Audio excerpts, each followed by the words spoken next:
Welcome to Tales, Tunes, and Tomfoolery starring Jerry Springer, along with Gene Galvin and me. I'm Megan Hills. We're recorded live in front of a brilliant studio audience at the Folk School Coffee Parlor in Ludlow, Kentucky. My daddy came home. And here he is, ladies and gentlemen, Jerry Springer. Oh, please. Please.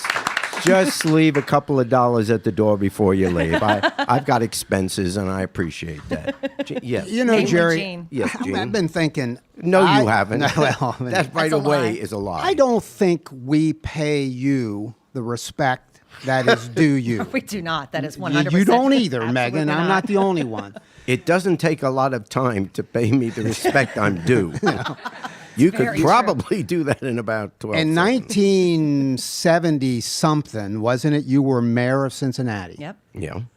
And I see constantly that every former office holder, be it the president, governors, senators, secretaries of state, and mayors, are referred to for the rest of their lives as mayor or Mr. Mayor. And I think that can we call you- should call you Yeah. the name that you're due, which is Mayor. They call me Screen Door around here. That's my nickname. That's my backcountry nickname, my country nickname. That's respectable. Yeah. And Megan is called Happy and Heels. That's my Twitter handle. Well, Happy and Heels. Happy and so Heels. we either That's my call Twitter her handle. Happy or sometimes we call her Heels. That's where but that I wasn't a know good idea. you. Yeah. You don't know Yeah. Twitter. And by the way, what's Twitter? Yeah. referring to you as mayor, which we're going to do The from mayor. here forward, No, or the I'm mayor. not. I've been a fool longer than I've been mayor, Well, so you should call me Mr. Fool. That would be. And Your Honor. In a minute, we're going to talk about Alaska, and I have been to Alaska a bunch of Yes. times. I'm a backpacker, so I go to Alaska. So one time I was in Alaska, and I was in Wasilla. And Sarah Palin, who does that's Governor Sarah Palin, who does she does our Future vice presidential candidate. Yes. Future. Was that just, I'm sorry to change your thought, but was that just the finest moment? There is nothing I have ever done on my show that is as stupid I heard that. as that. Can I get an amen? Yeah, I get it. Can I get an amen for that? Who wrote that speech? Don't know. Don't know. Go But, ahead. you know, so I was in Wasilla one time, and we were going to go back into the backcountry, and we had a few minutes. Wasilla's north of Anchorage by a little bit. So I went to a city council meeting there before she became governor and eventually a vice presidential candidate. She was mayor of Wasilla. And I went into I didn't know much about her. I'm in the back of the room just killing some time. And some guy, Jerry and Megan, in this city council meeting was harassing the hell out of her. I mean, he was on her hard, saying stuff. He just kept bickering and bickering. And finally, Sarah Palin just threw up her hands and she said, stand up. She was going to sort of return fire. Yeah. So, guy, look at Megan, looking at Jerry like, don't believe it. Is that what you're saying? Yeah. What? Just can't, if somebody So just tells something that happened. So someone Okay. stood up. Stood up. God, here we go. And Sarah Palin says, listen, you tell me one thing you've done that's positive for this city. And the guy said, well, hell, I voted for your opponent in the last election.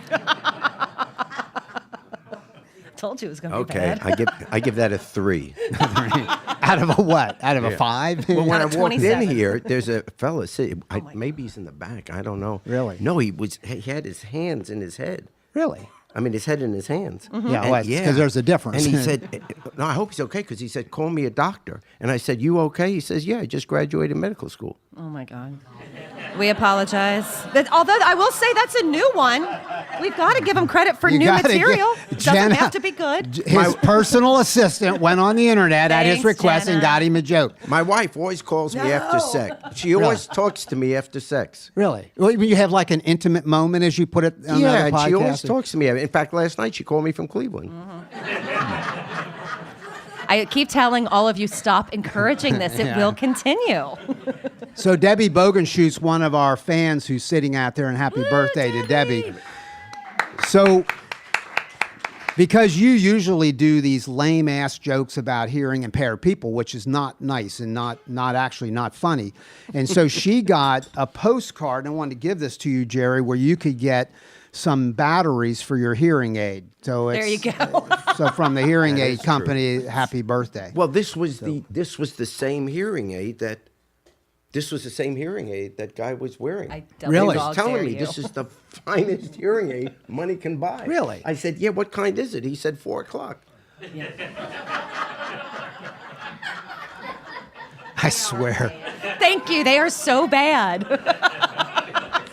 They It's a are 13. so If you go bad. back to They were our, never good. if you go back to our I 38. bet you're happy to be here. I think that's the one. If you go back to our 38 episodes, that joke you just told, you've told, I bet, 38 not quite 38, but close to it. No, I didn't tell it during the 7th show. No, that's true. That was the serious show. That was that one. Okay. Actually, the name of this show is, when we started it, and still is Tales, Tunes, and Tomfoolery. And the idea of the show is that on most occasions we tell some stories, we joke around, then I do a political rant in the middle, and then we have great music at the end. And the music is bluegrass and folk music, or what today's called roots music. And we do it here in Ludlow, Kentucky, at the Ludlow Folk School Music Parlor. Coffee parlor. Coffee parlor, excuse me. Yep. And it's just, it's a great environment. And, for those of you who are listening, if you're ever around Cincinnati, Ludlow, Kentucky, come by on a Tuesday night. Just the environment is great. Just really good, solid people. And, we're happy to be here, and thanks for having us.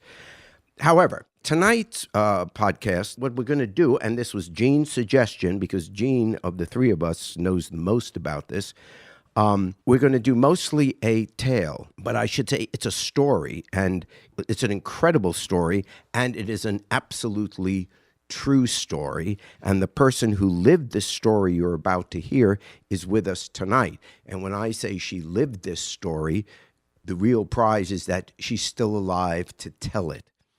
And we're talking with Joanne Staples. And Joanne, thanks for being with us. And so that we do away with the mystery, I'm going to say that now I know what your age is. You're in your 60s. When this story happened, you were in your young 60s. And it's relevant to the story. So here you have this 60-something woman, and she's backpacking. And she's backpacking with a group of women. And they are backpacking at the Arctic National Park near the Arctic Circle in Alaska. And in a remote area of that called Gates, okay? Now, so far... And the park is called Gates of the Arctic National Park. Got it. Thanks, Gene. So that's the name of the park, and you're there with these women. The point of the story is that one evening while you were there, you get attacked, mauled by a bear. And, we all, sometime in your life, you thought about that, though you would never be near a bear. You would think, oh my God, what would I do? Everyone has the horrible joke, if you're going to go around bears, make sure your friends are slower than you are. Just all the silly stuff. But this woman lived to tell this incredible story. And most of the details we got, Jene did the research. This happened 7-8 years ago or whatever. And he did it because these are published reports in the various newspapers. And so Jene followed up on it because, Jene, you have been to that park. So, Joanne, first of all, thank you for being with us. And I'm going to ask some basic questions to get you started. And I am asking questions of a person that has never seen a live bear other than in a zoo. Okay, so I am the perfect layman on this issue. For me, camping out is, a Holiday Inn without cable. Mm-hmm. So I don't know anything about this stuff. No exaggeration. Yeah, well, okay. All right. So you go camping with your friends, acquaintances. How many were in the group? 6 ladies. 6 ladies. I was the 7th. We were 7 in the group. 7 ladies in the group. Had you done this before with this group? No. Had you ever been to this park before? No. You had been camping. Had you ever in your prior experiences seen bears in your camping out? Just in southeastern Kentucky. In southeastern I grew up Kentucky? in southeastern Kentucky. Oh, I see. And once in a while you see some bears there. Occasionally you see a bear. Okay. So now how many nights or days and nights were you in that park before the incident happened? 8. Okay. So you were 8. 8 days, and it happened in the morning about 6:30 the last day when I was packing for the flight to come in. I was on the first flight out. Oh, so you were ready to come home. This was I was past ready to come home. Okay. And Jerry, but before you go on, because you just referred to a flight, let's draw this picture properly, accurately. Okay. The way you go to where you camped in the Ococlamiga River Basin is Yes. only by bush flight. This is a park, Jerry and Megan, the size of Switzerland. Yeah. The Gates of the Arctic National Park is vast. There are no trails in the Gates of the Arctic National Park. You get there by getting on a small bush plane. In your case, it was a de Havilland Beaver. I know because I flew on the same plane. How to many a people different place. can be on the plane? We had 2 flights from Wiseman because with gear we had to have 2 flights in. And From Wiseman. True. We were on a bus from Fairbanks, about 7 hours. then Then we spent the night in Wiseman, but we flew out of Coldfoot on a single-engine plane single engine plane. to the campsite with Dirk. He was the pilot that took us in. And you have to picture an airplane that is a relatively small bush plane that could handle half of the group on the first flight, half on the second one. You say waiting for the flight, that plane was going to land on the river bar near where you were camping. A sandbar. On Yeah, a sandbar. So I didn't want people to think, well, landing on an airstrip, there are no airstrips. You're There's no landing on airstrip, sandbars. This is in a remote part of a remote park. So You now land. Is there any point at this point of the trip where you're saying, what the hell am I doing? Or this Well, was exciting? If I can add something, Yes. this wasn't on my bucket list. Yeah. Oh. It wasn't on my bucket list. We retired from the Foreign Service, U.S. Department of State. After moving back to our permanent home in southeastern Kentucky, I wanted to go to the beach. And we went to Lexington to Whole Food. And this little free brochure they pass out. My husband picked that up, and on Sunday morning he was looking through that, and he said, oh, here's a trip with a Zen master to Alaska. And that's what started all of this. But I had no interest in Alaska, not in cruising on a cruise ship. But So you really had no idea what you were getting into. no, I had been on safari in Africa. Yeah. I thought we were going to have trackers, hunters, cooks, like Yeah. Hemingway or something. Yeah. I didn't think about. We didn't even have a security guard. Were the other women on the trip of the same experience? In other words, or were there some real professionals? I mean, people that do this every single year, they know what they're doing. I'm not sure, but I think 3, maybe 4 of us were up to the trip. Yeah. It was too demanding. It was just too much for 3 of us. One had a broken ankle that was healing. The other one was 68 years old. And there were 3 that were younger. One was a nurse. She was fantastic. I'm here because of a nurse. So 3, maybe 4 of us did not belong on that trip. Have you ever been back to Whole Foods? I go all the time. I'm just thinking. There was a little advertisement why- in there.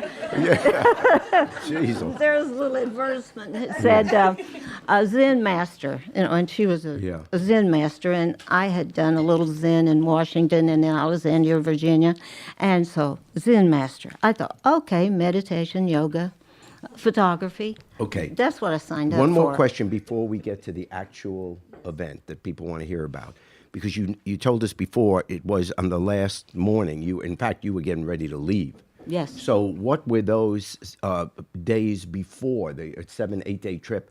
What was it like before? It was absolutely exhausting, stress, anxiety. You I saw think- other wild animals? No, we were there too late. The migration had already happened.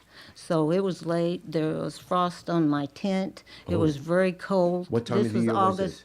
August But it's the Alaska, the 28th, Arctic, and yeah. it was very, very cold. Okay. So we did not see caribou. We saw 4 little caribou meandering through Yeah.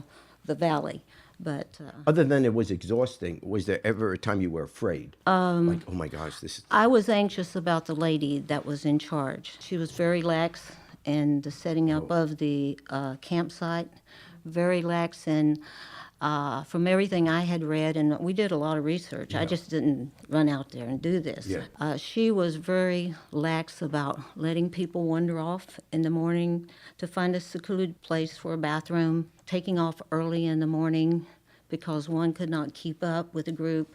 And everything that I read is that you stay with at least 2 or 3 people, and you have You never want to be alone bear, out there. bear spray with you or pepper spray at all times. Okay, so that's what you had with you in terms of defense, is your bear spray or pepper spray? She would not let me have it inside my tent. She bought 4 for 7 people at Wiseman from the ranger. And I told her, I said, I'd like to buy my own bear spray. She said, no, 4 is enough for 7. So a couple days later, when we were in camp, Which were the... Did you draw lots? yeah, who gets the bear spray? So about 2 days later, she said, Joanne, I know you're upset because you do not have your own bear spray. She said, I'm going to give you one, but we're going to tie it to the tent stake. And because of the wind coming down this incredible gorge, I put a rock on top of it so it would not blow during the night, make a noise. And that's what I had. So when the attack happened, Okay, now it's the I morning. had Go nothing. right to the attack. I It's had the nothing. morning. You're packing your bags. So you're awake, obviously. Yes. You're in your tent, though. Yes. That first second or two which startled you, or you said, what's that? Take us through that moment. I was sitting on my sleeping bag, and it's an igloo type tent. Yes.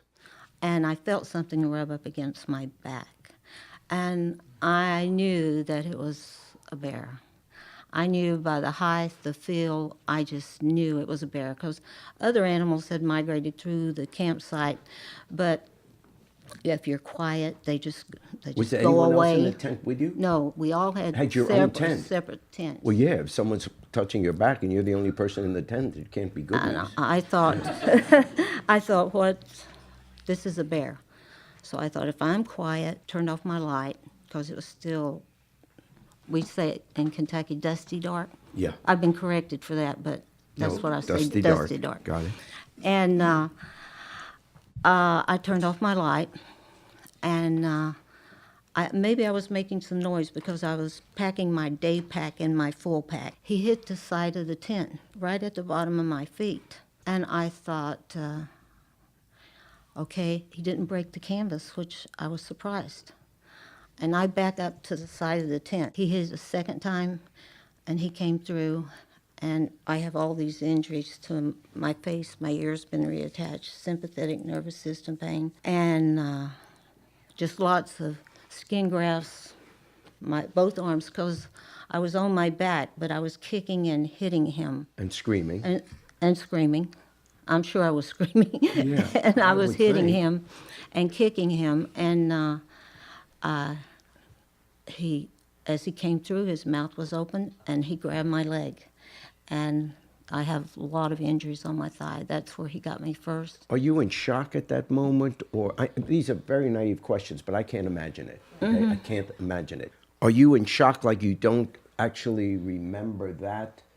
Or, at what point do you say this can't really be happening? And you're screaming help, and you reach for a can, you reach for anything you got. Well, right before he broke through, your mind will just go crazy, looking, trying to think, is there anything I have to fight back with? And I realized there was nothing. So when he came through, I knew from what I had read, it was fight or die. Yeah. So I don't think, I might have saved myself a few seconds, a little bit of time. He has never seen another human being in his life. It's quite possible because the area we were in, Dirk, the pilot, said that he gets a couple requests a year to go into this area. It's so remote. So I don't know why the lady set this up, why she even took us into this area. Did anyone come and help when they heard you scream? Yes, I was screaming, and this lady that I was with, she thought that someone was having a bad dream. But then we were camped by a sandbar, and there was very rapid water because it washed my socks out of my hand. So there was a lot of noise from the water, and I'm surprised that she heard me. Anybody have a gun? That was the most upsetting thing, because when I talked to her from Kentucky after I sent my deposit in, I said, "What is the security on this?" And she said, "I'm certified by," I won't mention the state. She said, "I'm certified with a sawed-off shotgun." And I said, "Is that all we have?" So I tried to change my mind at that point, but my check had already cleared the bank. And so I went on because So she had a shotgun with her? She had a shotgun. Did she come running to you? The shotgun collected dust by the cooking tent all week. She said there was a shotgun in there. I never saw the shotgun. There was no practice, nothing with the satellite phone, nothing. Once we got to camp, I thought we will have a little bit of an orientation. There was no orientation. So the shotgun was there. Now, Mr. Gavin is telling me that probably with her being a Zen Buddhist master, she would have never shot the bear. Yeah, and that, by the way, Go ahead. let me interject here. I'm not a guide. I've never been certified to be a guide, but I have backpacked 13 summers in Alaska. So I have personal things that I feel and would do, but I can't, it's not fair to judge what the guy did or didn't do because I don't even do that. I don't know how to do that. Yeah. I will say, and it would be speculative on my part because I've since talked to some Zen masters. I have some friends, one, Jerry, that we know commonly, Claire, I won't use her last name. And I've been told that Zen, it wouldn't necessarily be consistent with Zen that you don't protect yourself in that situation. So if I have said that, that's me talking where I don't know what I'm talking about. Now, this I will say, and you and I have discussed this. Please call me Gene, by the way. I have never, and again, this is not a guide talking, this is just a recreational backpacker who's done it up there many times, and I can't wait to go back. I've never slept a night in the backcountry of Alaska without pepper spray in my tent, safety off, next to my head. Today, by the way, I looked, Joanne, at the Montana Fish and Wildlife website. And you were in Alaska, but this is an example. It said on that official website, keep your bear spray next to your flashlight in the tent. So if anybody would tell me, now again, I'm not commenting on the guide because I can't judge that. I'm not going into Alaska backpacking without bear spray, and to be honest, a Ruger 454, which I own. So for 2/3 of those trips, I have a gun in the tent with the safety off. That doesn't have a safety, but I've had a shotgun with deer slugs with the safety off in the tent. I'll take my chances on setting off the pepper spray if that's what I inadvertently do. But that's just what I would do. And nobody will change that on me because if I'm going into the backcountry, by the way, your story, and you're not done telling it, but just to the point that you are, that's every backpacker's worst nightmare. To be in a tent and have it unzipped by a grizzly bear, and then they're coming in the tent. Well, his head came through. I just saw his head when his head came through. I don't know if he used if he ripped it open, but his mouth and head came through. That's the first I saw. You're fighting him now. I'm kicking him and hitting him with my hands. What stopped him from killing you? In other words, did he? At some point, he left. Well, I think my screaming and two of the ladies. Now we were dispersed and we were separated, and the sound of the rushing water. Yeah. But two of them heard me screaming. Yeah. And they came and they distracted the bear. By what? Making noises, banging cans? I mean, I Just don't- screaming. I Yeah. guess waving. I wasn't. Yeah. I wasn't able to You're know watching. exactly. Next time- what they. You know what? Next time, pay attention. I don't know what they were doing, but they distracted him, and the cooking tent was on the ground, so the bear spray was in the tent. Meaning that the bear had taken down the cooking He had tent. been to the cooking tent before he came to my tent. I think my tent was just on the exit out as he was leaving, because I guess he didn't find any food, and my tent probably happened to be in the wrong place. To throw in a point of how it works, the food is kept, and you told me that this is how it was done, is kept in these bear containers. So people listening who have never been into the backcountry of, let's say, Alaska, you can't tie the food in trees because you're usually above tree line. So the food goes into a can, and backpackers use these cans that are about the size that'll fit in the bottom of a backpack, and they're sealed off with usually a screw device. So the bears might smell the food, they might not, but they can't get it. Mm-hmm. But the bear apparently took down the food tent because he was smelling odors, and I don't know where the food was relative to the food tent. And I don't think we had two separate locations. Could have been just over to the side. But when the ladies distracted him, they did just what everything tells you not to, and what I had read: do not run. And they ran. And they ran. Which must be a natural reaction. I you think know. I think so. I can't imagine someone saying, well, the book said. If we take a moment's research here. You Yeah. run. Yeah. Okay. Now, at some point, because of the distraction, the bear goes off. He goes after them, after the two Wow. ladies. Did he get them? No. They got to the cooking tent, they got the bear spray, and they used the bear spray, and they sprayed the bear spray, they told me later, on the ground. And I still to this day haven't seen bear spray used, but I understand it's a plume of orange smoke. it'll shoot about 35 feet in a V. It has orange food coloring in it, like tracer bullets, so you can see where it's going. It's an extract that is put on peppers to make them hot, and it's incapacitatingly annoying to a bear. And it's designed, I wasn't there, I'm not, I repeatedly say I'm not a guide, but you squirt it right in the face. What I would do is give it right in the face of the bear for as long as that stuff's coming out. And partially because you want the bear to never want to come around humans again. And it's not lethal. They go off and get in a stream, wash their eyes, and life will go on. But yeah, I've not heard of it being shot at the ground. I've always heard it aim. In fact, you can read the directions on the side or go on the national park websites, and they say hold it arm's length, push the button with your thumb. But anyway. So it worked. It worked, and he's away from me.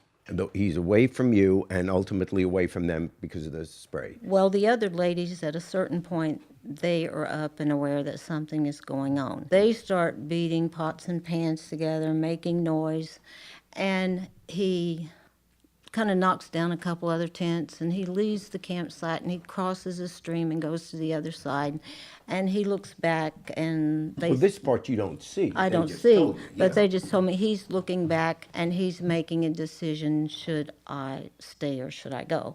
And at some point, he left the campsite. Good decision. Okay. What were you feeling at this point in the news reports that I read 7 years ago said that the bear pulled you out of the tent. Then you said no, the tent was now collapsed on you? That's why I don't talk to newspapers too much. Yeah. The tent had collapsed on top of me, and it wasn't even, the nurse told me, it wasn't even in the place where it had been positioned. And she went to the cooking tent and she found a knife, but it would not cut through the canvas, the first knife. She went back and she got a larger knife. And she finally got through to me, and she said that I was moaning and groaning, and so I don't know if I lost consciousness. I'm not sure. But she said I was awake, and when she got into me, she said, I said, a bear tried to eat me, but I kicked it. that was my first So the bear comment. ripped off your ear, crushed the side of your face. By the Ripped way, open the side of my face. people listening to this can't see you, but I got to tell you, when you walked in here, I didn't know you were. I mean, you look like a very nice, attractive woman. Period. I mean, there's no, you don't, unless you look real closely, but you can't tell. Okay, but now you're lying there. You've survived it. Are they in touch with anyone? How do they get help? How were you rescued? Tell us that story.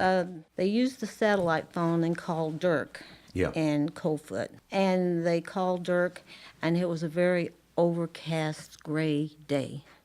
And Dirk said he could not get in until Couldn't late. land the plane Couldn't there.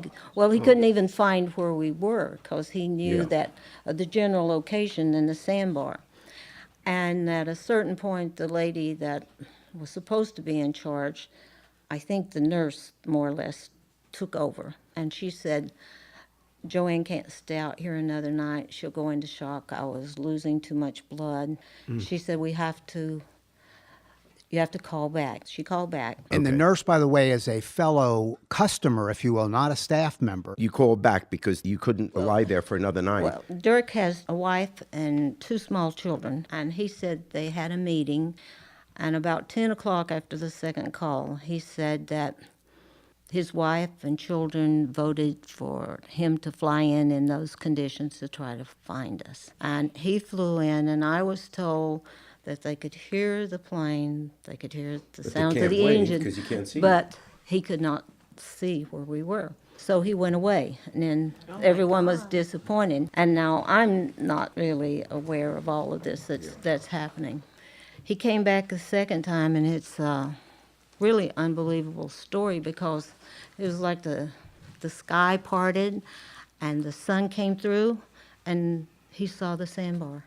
And he was able to land, and they took the back seat out of the plane. And they lifted you onto the plane? They used a sleeping bag as like a draw sheet. Yeah.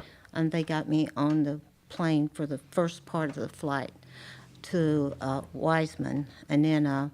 Do you remember any of that? Yes, I remember. Okay. I remember the flight because Dirk told me the landing would be very painful because of the descent and all my injuries. He told me the landing would be very painful. But once I was in Wiseman, the oil company had a very sophisticated helicopter with doctors, nurses, a full staff.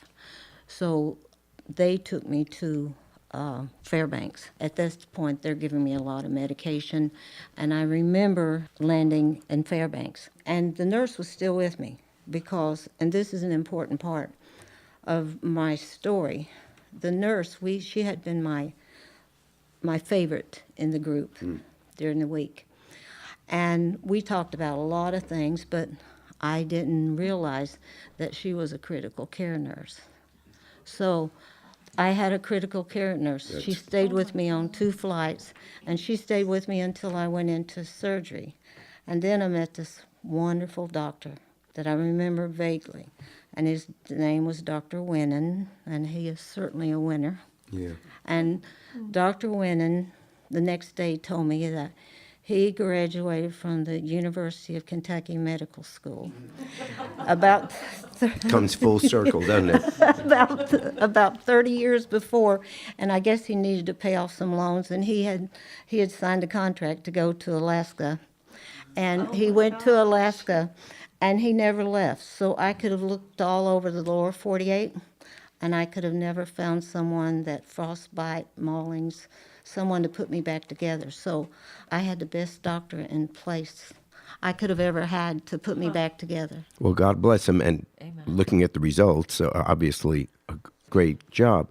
How did you deal? Because I can't imagine, because we're talking about hours of you in incredible pain. It's not like, ow, that hurt. I mean, this is like, God forbid, being in a horrible car accident and no one comes to get you for 3-4 hours. I mean, the pain, your ear was removed, face bashed, your arms, I mean, just everything. He was mauling you. Wouldn't the pain be just excruciating? Wouldn't you be screaming for 4 straight hours? Or were you in shock? I don't think so, because I remember when this was happening, The only thing that I remember is I said, God, is this the way it's meant to be? Because I didn't really think about surviving. You really thought this was the I end? really thought it was the end. So I didn't think about surviving. And the pain, there was a lot of pain after I was cut out of the tent. But they were trying to keep me warm, give me tea, cover me up, keep talking to me and singing. The ladies did a lot of singing to try to keep me awake. They knew that that was the best thing to do, to keep me awake. So I'm pretty tough. I mean, I don't want to. Seriously, you just talk as long as you want and stay as long as you want. Well, Hey, Joanne, got you beat, let me Jan. throw this Sorry. in here. She's become a friend of mine, so I was over at her home. She lives in Pineville, Kentucky, but they also have a place in the Cincinnati area. And I know from talking to Joanne, number one, she's jumped out of an airplane. Number two, she lives right next to Pine Mountain in Pineville, and she says, it's nothing. You put together a peanut butter and jelly sandwich, grab a bottle of water, and hike up on the ridge. So she's a tough woman from southeastern You Kentucky. jumped out of a plane on purpose? because because this man in my life was airborne ranger, and see. so he went through the Yeah. school with me, and but I realized when I stood in that window, I thought he could save me, but I realized I was on my own. You know, I realized he could not save me. Yeah. But an important thing here I'd like to mention is I had severe PTSD, and when they diagnosed the PTSD after I've spent 10 years with a PhD clinical psychologist. And Post-traumatic stress disorder, yeah. I said, no, I've been in 2 war zones. I carried a pistol in El Salvador. I've been in the Middle East. I said, I have not shot anyone. I've not killed anyone. Yeah, let's keep that going. But we went through all the traumas in my life, and I realized I disagreed with it, but I realized that it's a cumulative effect with a lot of PTSD. saying. It's not just one time like the sniper, you put a rifle up and you shoot someone. It's a cumulative effect. So I finally agreed to the diagnosis. So Alaska was for my PTSD, to go to a remote place, to have this, Oh my God. to have this experience of being away from everyone, away from everything, photography.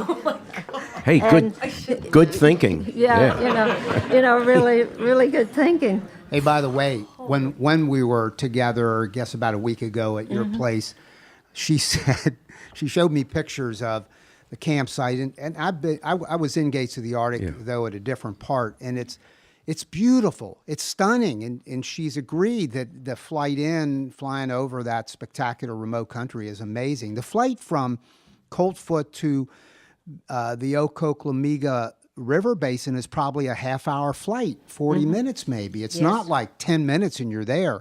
Yes. So then Joanne says, I want to show you something else. And she leaves the room. I'm sitting there thinking, I don't know what she's bringing back because I've seen these pictures of this beautiful countryside. And she comes in with a manila envelope.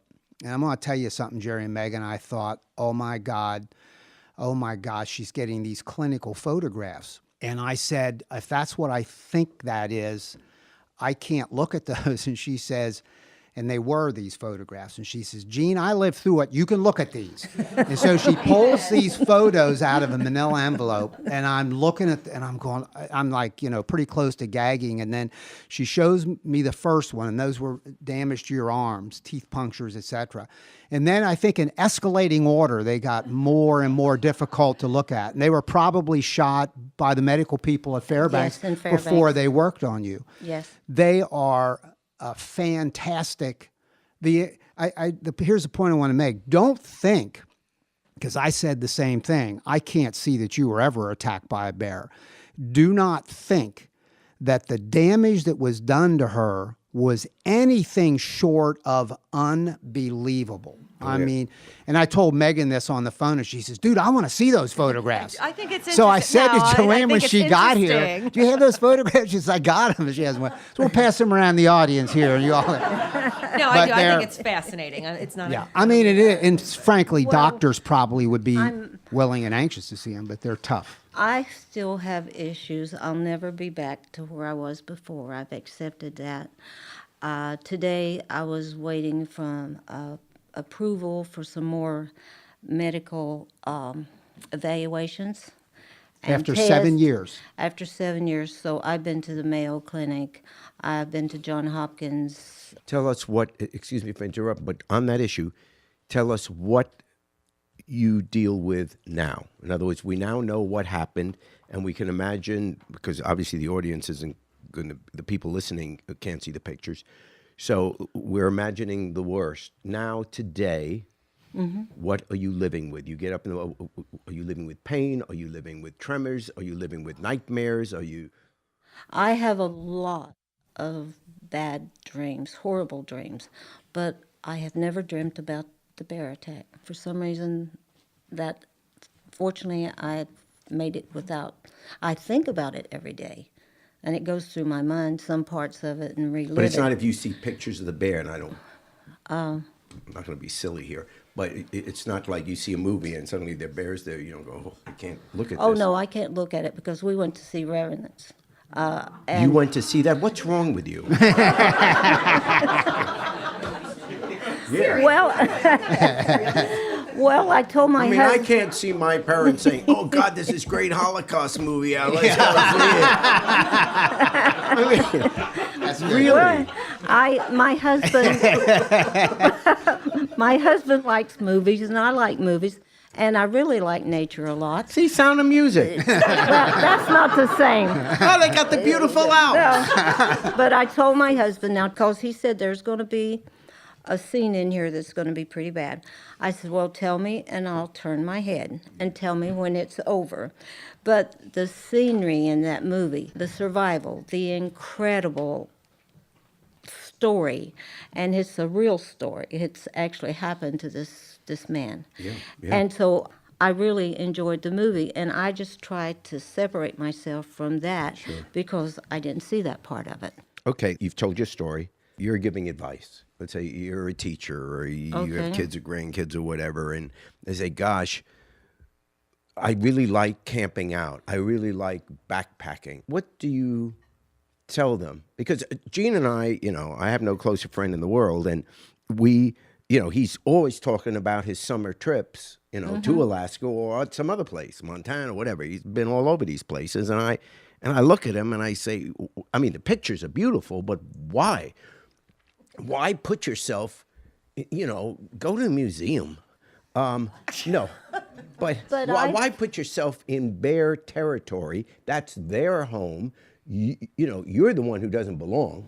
Well, I realize that, but I spent 4 assignments in Africa. I have lived in Zimbabwe. I have seen all the animals in the bush. I love nature. Yeah. And so that was an aspect of it, of going to a remote place in Alaska, nature. I thought, well, we might see a grizzly bear from a distance on a ridge or something.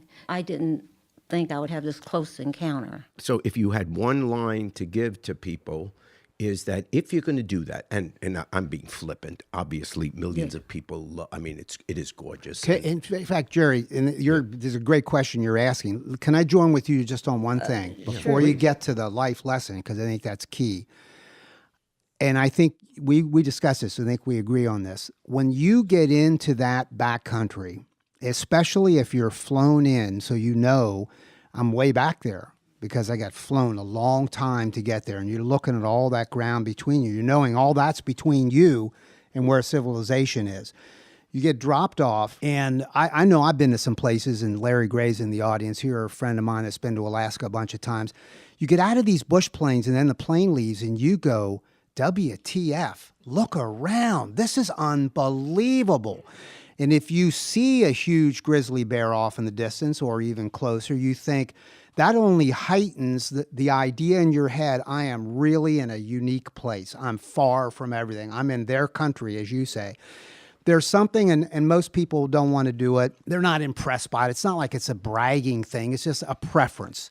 The people listening who have been to these kinds of places are nodding their head. Yes, I get it. I know what it looks like. I know the feeling of independence, a little bit of daring. And by God, when you hear your story, I'm reminded, and I'm going to Bear Country in mid-July. I'm going back. But I'm reminded that it can get serious. It can. It's unlikely, but it can get very serious very fast. Do we have anyone else who can do the podcast if you don't come back? Right. Do we have a backup, Gene? Anyone wants to sign up? Trust me, We it's may not have an hard. opening. As long as you got a business plan. What would I tell someone that's thinking about a trip like this? I did my research. I ordered books from Amazon. I watched videos of Gateway to the Arctic. I saw how beautiful it was, the area I was going to. But I think I would say, you go and you're prepared. You know what you're doing. And I think that's the important thing. You've got to be with someone, ask a lot of questions. There's no dumb question.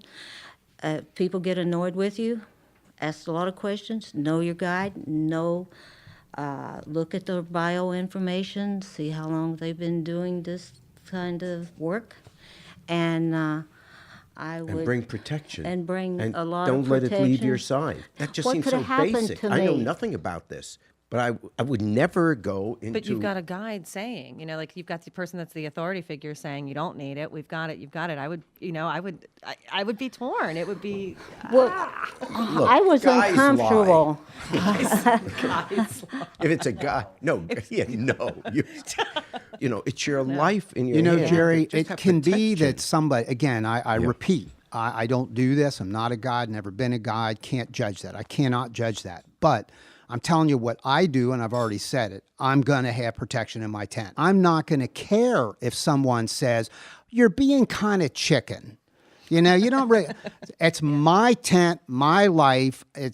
So that's number one. Number two, it could be, and here I am trying to get into the head of how professionals do these trips.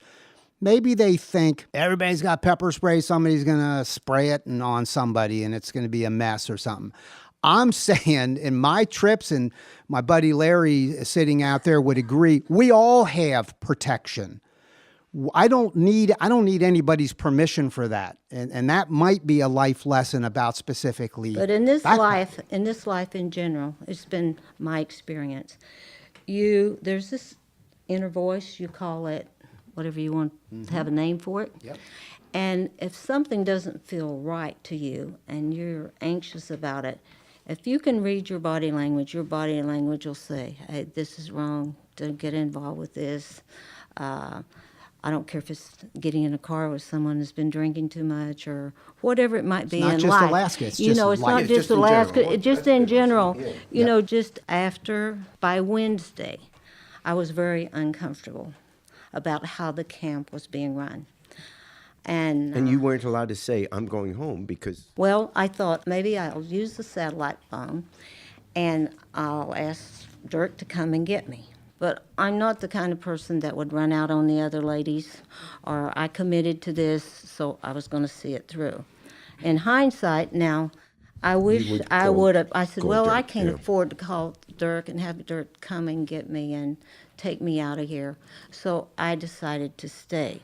But I had, from the time in Kentucky when I realized what our security was going to be, at home, I got uncomfortable before I ever left.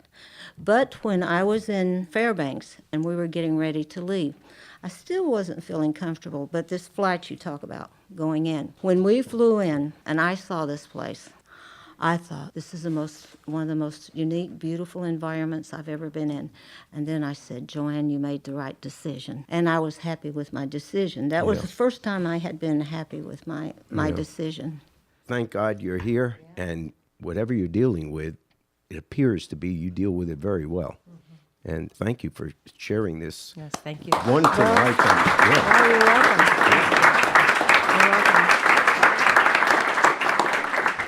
And we're going to make a transition, and I join Jerry in thanking you.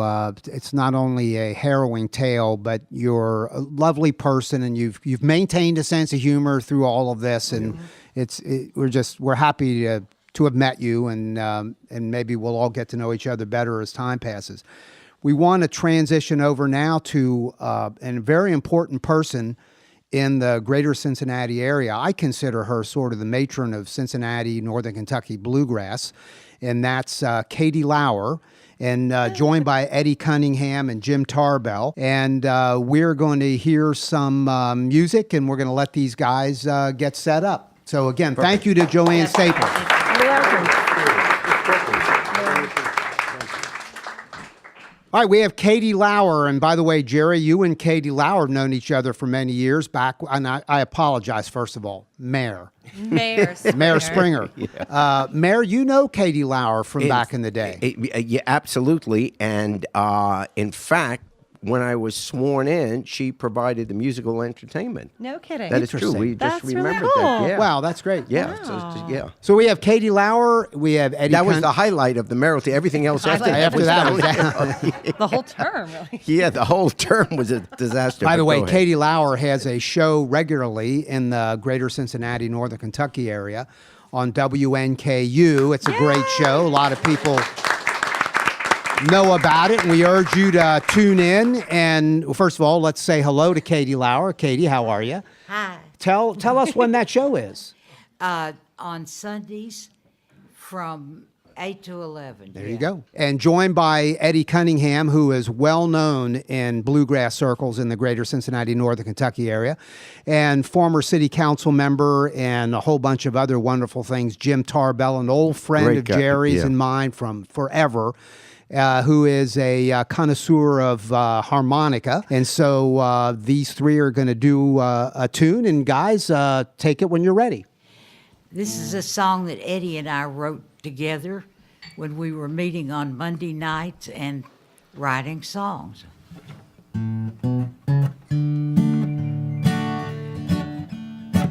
What do you get out of lying to me?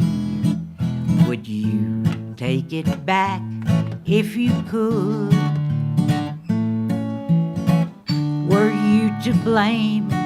Were you playing a game? Love died when you lied to me. Lying to me was so unkind. All of these days you've been on my mind, chasing the ghost of an old memory. Love died when you lied to me. Take it, Eddie.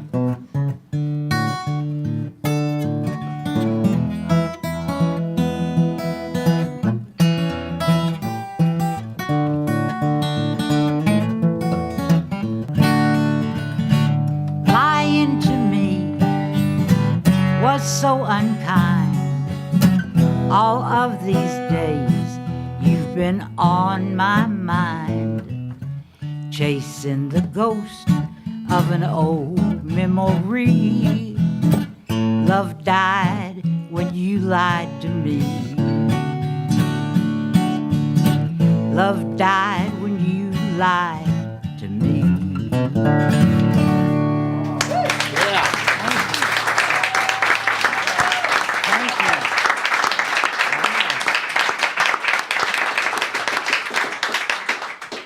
We've only performed that song once in the past 10 years, so it's, Well, can you come back in 10 years? We wanted we to. might have it polished That was up. wonderful. And Katie, God. people who know Katie Laur's music know that she does bluegrass, but that's not all by a long shot.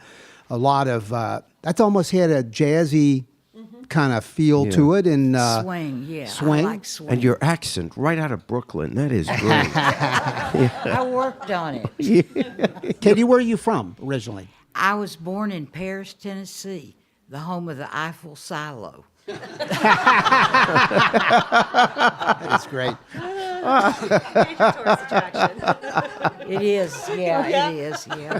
To give Katie another plug, she writes regularly for Cincinnati Magazine, does a column every other month, and writes wonderful stuff. She has a fantastic voice, if you will, a literary voice, and a a great storyteller. Can you guys take us out on the old Hootie Ledbetter song, Lead Belly, Irene, Good Night?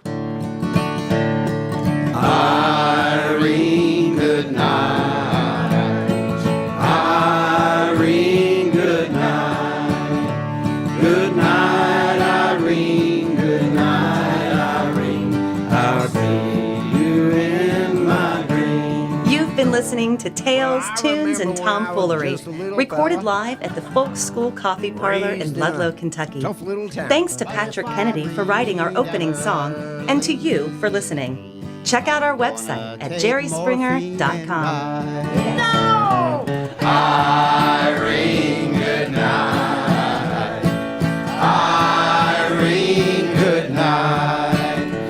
Good night, Irene. Good night, Irene. I'll see you in my dreams. Y'all come out. Now, before we go, hold on. Wait, Before we're we not go, gonna- before we Jim, go. look Yeah. behind you and see if there's a photo leaning up against the wall. Would you hand that to me? This is for Katie Laur. Watch out. Now look at You this. want to introduce this? To I me? never did post. So this for anything photograph- like that.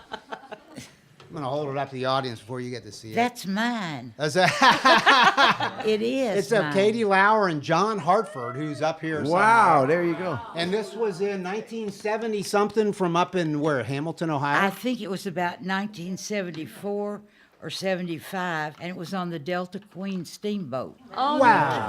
It How was did when- this come to us? Catfish, the owner of the Folk I School would Coffee love to Parlor. know, because- well, it's yours. Well, thank you. Thank Well, you. yes. Thank you.